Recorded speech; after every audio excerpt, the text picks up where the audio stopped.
Bismillah ar-Rahman ar-Rahim, bonsoir à toutes et à tous.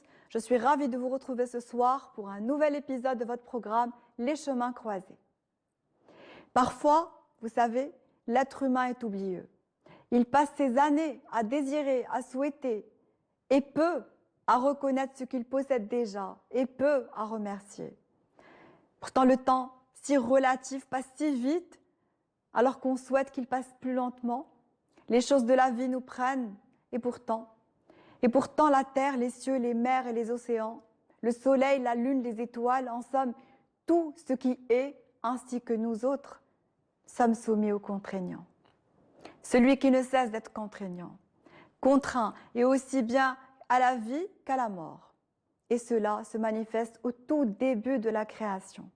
D'ailleurs, dans la sourate La famille de Imran, au terme de son 180e verset, rappelle: toute âme goûte la mort. Seulement vos salaires vous seront acquittés au jour de la résurrection. Puis, il nous est dit dans cette même sourate, car la vie d'ici-bas n'est que jouissance d'illusion. Elle est importante car elle permet le beau, mais ne l'est que si elle est vécue par ses sens les plus nobles et dignes.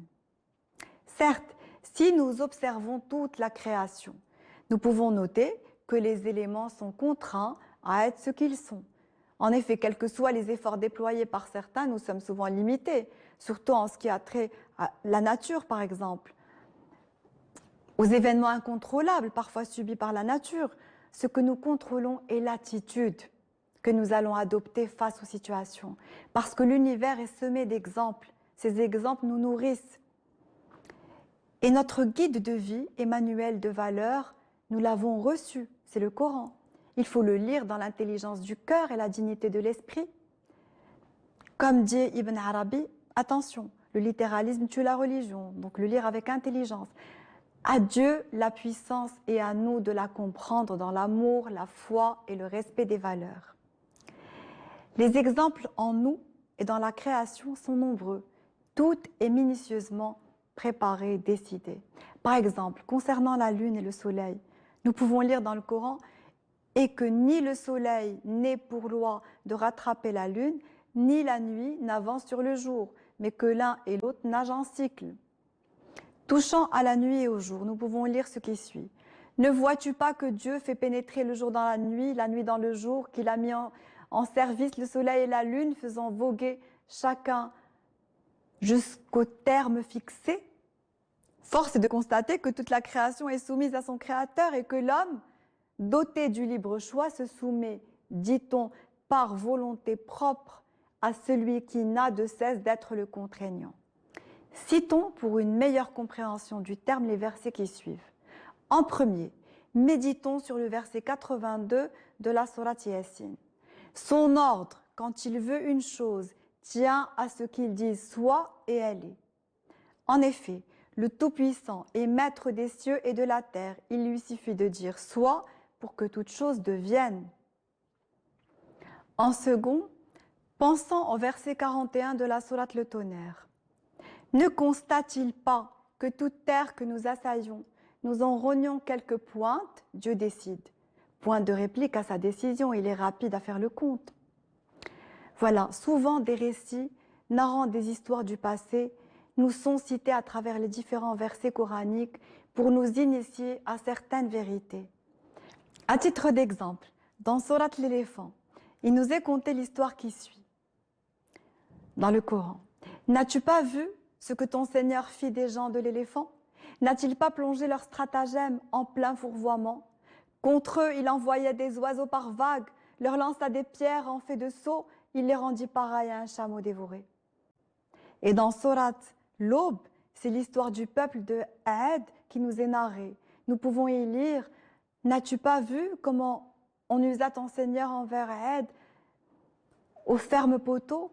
Créature jamais ne les égala dans le monde, envers ceux de Thamoud qui a fouilli la roche dans le Val, envers Pharaon, maître des pilastres, il commettait l'outrance dans le monde, il ne faisait qu'accroître le dégât. Alors ton Seigneur sur eux déversa le fouet du supplice, oui, ton Seigneur est aux aguets. De tous ces récits et événements survenus dans le passé, nous tirons des avertissements et des informations afin que nous évitions toute attitude ingrate, hautaine, fière, arrogante. Dieu non seulement est celui qui éveille, suscite et incite, mais aussi celui qui contraint, décide et décrète. Prier, œuvrer, agir dans et pour les valeurs humaines, universelles et solutions et cheminements purs, nobles et dignes. Voilà, on raconte également à ce sujet l'histoire d'un sultan abbasside ayant ordonné l'exécution de l'un de ses prisonniers. Alors le gardien chargé de cette mise à mort n'en fait rien. Au contraire, il libère le prisonnier et ce à 2 reprises, bien qu'à chaque libération, un autre ordre de condamnation est réécrit. La 3e fois, le sultan excédé et assommé, devant une telle attitude insubordonnée, se résigne. Et qu'est-ce qu'il fait? Il accepte qu'il ne puisse pas aller contre la volonté de Dieu. Le sultan déclare « Je ne peux exécuter celui que Dieu a décidé de libérer ». Vous savez, le chemin de ce prisonnier avait du cœur et par tous les moyens, eh bien, il fut libéré. Parfois, le cours des événements nous contraint à agir différemment de ce que nous voulons. Il n'est pas nécessaire de toujours s'entêter, ni de s'obstiner. Mieux vaut, probablement, reconsidérer les faits, tenir en compte les contingences et au demeurant, agir comme ce sultan abbasside, se résigner dans l'humilité face à la volonté du puissant. Certainement, celui qui ne cesse de contraindre fait que le vent, source de rafraîchissement ou de détente, devienne dévastateur et destructeur aussi. Conséquemment, il est naturel de ressentir ce sentiment de crainte révérentielle devant Dieu, d'éprouver de l'amour associé à la crainte révérentielle. Faire le rappel de la prière prophétique. Ô Dieu, fais-moi te craindre pour m'éviter de te désobéir. Craindre Dieu dans sa majesté et sa grandeur, c'est le prier avec ferveur et respect, avec amour. Prier ses recommandations avec confiance et certitude. D'ailleurs, le messager Sina Muhammad sallallahu alayhi wa sallam assure que toute personne qui craint le Très-Haut sera épargnée dans la mesure où elle sera protégée de toute forme de mal. Le craindre tout en rappelant sa miséricorde est celle qu'il nous recommande de vivre au quotidien. Le très miséricordieux offre la béatitude éternelle à ses serviteurs dévoués. Il octroie aux croyants soumis une demeure de paix éternelle. Il illumine leur cœur à tout jamais. En effet, à la différence de Ar-Rahman, et ce selon l'avis de la majorité des exégètes, l'attribut divin Ar-Rahim concerne exclusivement les croyants. Certes, pour la grande majorité des savants en islam, Ar-Rahim a une extension moindre que celle d'Ar-Rahman. Comme argument pour appuyer leur assertion, ces derniers expliquent que l'attribut divin Ar-Rahim se place toujours après Ar-Rahman et conséquemment, il ne concerne que les croyants. De plus, certains connaisseurs en islam affirment pour leur part, et dans la même logique précitée, que le très miséricordieux, c'est-à-dire Ar-Rahim, a une extension plus grande que le tout miséricorde, c'est-à-dire Ar-Rahman, puisque Ar-Rahman ne prodigue sa miséricorde que dans ce bas monde, et Ar-Rahim accorde la sienne également dans celui d'après.